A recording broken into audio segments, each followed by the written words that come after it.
ఏంటమ్మా మీ సమస్య? సమస్య ఏంటంటే నేను ఒక అబ్బాయిని లవ్ చేసిన మేడం. ఆ అబ్బాయి నా దగ్గర బానే ఉన్నాడు 4 ఇయర్స్ నుంచి. తర్వాత ఆయన వేరే అమ్మాయితో ఉంటున్నాడని తెలిసింది. అది ఆమెను వెళ్ళి కనుక్కొని చేసే లోపే ఆయన ఇంకో పెళ్లి చేసుకున్నాడు మేడం.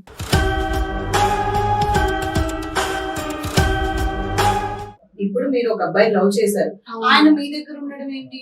నా దగ్గరలో లేడు మేడం. అంటే మేము లవ్ లో ఉన్నాము. లవ్ లో ఉన్నారా? తర్వాత ఆయన వేరే ఆమెతో మాట్లాడుతుందని తెలిసింది. ఫోన్ లో చూసిన.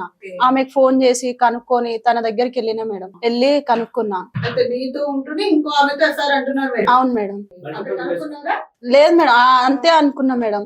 మళ్ళీ తర్వాత చూస్తే ఇంకో ఆమె ఉంది. 2 ఫోన్లు మెయింటైన్ చేస్తుంది మేడం. నాకన్నా ముందు 2 ఉన్నారు మేడం. ఆ విషయం మీకు తెలీదు? తెలియదు సార్. నేను 4 ఇయర్స్ నుంచి లవ్ లో ఉన్నా కానీ నాకు అసలు తెలియదు సార్. మీకంటే ముందు 2, మీరు, మీ తర్వాత ఇంకొకరు మ్యారేజ్ చేసుకున్నాడు మేడం. ఆమె కూడా లాస్ట్ అమ్మాయిని మ్యారేజ్ చేసుకున్నాడు. 4 మేడం. మొత్తం 4. అచ్చా, 4వ వ్యక్తి దగ్గర ఆగి తనని పెళ్లి చేసుకున్నారు.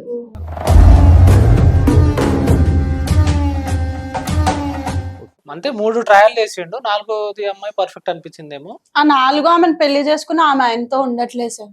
ఏమైంది? ఎవరితో ఉంటుంది? ఆమె వెళ్ళిపోయిందంట. ఎందుకు వెళ్ళిపోయింది? అంటే ఆమె బ్యూటీషియన్ నాకు చేస్తదంట, ఉండట్లే అంట. ఇప్పుడు మళ్ళీ నా దగ్గరకు వచ్చి నేను నిన్ను పెళ్లి చేసుకుంటా అది అని చెప్తుంది మేడం. వాళ్ళ పెళ్లి ఎప్పుడు జరిగింది? 1 ఇయర్ అయిపోవచ్చు సార్. 1 ఇయర్ నుంచి మరి మీరు అతనితో కాంటాక్ట్ లో ఉన్నారా? అప్పుడప్పుడు మాట్లాడతాడు సార్. మాట్లాడతాడా? అప్పుడప్పుడు ఆయనే చేస్తాడు మేడం.